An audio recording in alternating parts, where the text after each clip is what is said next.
అందరికీ 80వ స్వాతంత్ర దినోత్సవ శుభాకాంక్షలు.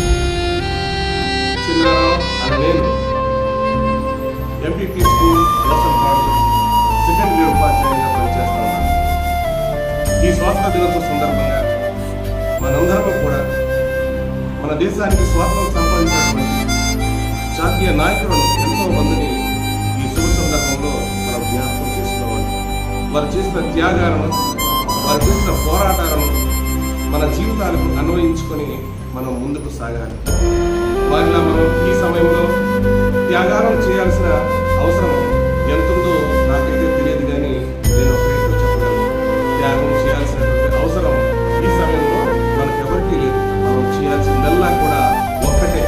అది ఏంటి అంటే మన పనిని మనం సక్రమంగా చేయడం. అవునండి, ఎవరి పనిని వారు సక్రమంగా చేయాలి, ఎవరి బాధ్యతను వాళ్ళు సక్రమంగా చేయాలి. ప్రతి ఒక్కరూ కూడా వారి బాధ్యతను సక్రమంగా నెరవేరిస్తే ఈ దేశం తప్పకుండా కూడా ఇంకా ముందుకు వెళ్తుంది, అభివృద్ధి బాటలో పయనిస్తుంది. భారతదేశానికి ఉన్నటువంటి ఒక గొప్ప పేరును మనందరం కూడా నిలబెట్టడానికి, మరింత పెంచడానికి మనం ప్రయత్నం చేద్దాం. మరొకసారి మీ అందరికీ కూడా స్వాతంత్ర దినోత్సవ శుభాకాంక్షలు తెలియజేసుకుంటూ ఉన్నాను. వందే మాతరం, భారత్ మాతాకి జై.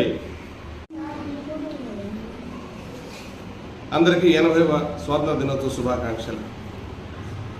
చిన్నారావు అని నేను ఎంపీపీ స్కూల్ దోసంపాడు సెకండ్ గ్రేడ్ ఉపాధ్యాయునిగా పనిచేస్తూ ఉన్నాను.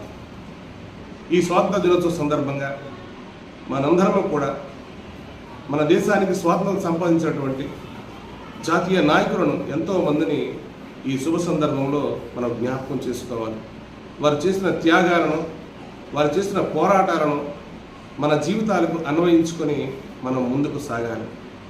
వారిలా మనం ఈ సమయంలో త్యాగాలను చేయాల్సిన అవసరం ఎంతుందో నాకైతే తెలియదు, కానీ నేను ఒకరైతే చెప్పగలను. త్యాగం చేయాల్సినటువంటి అవసరం ఈ సమయంలో మనకెవరికీ లేదు. మనం చేయాల్సిందల్లా కూడా ఒక్కటే.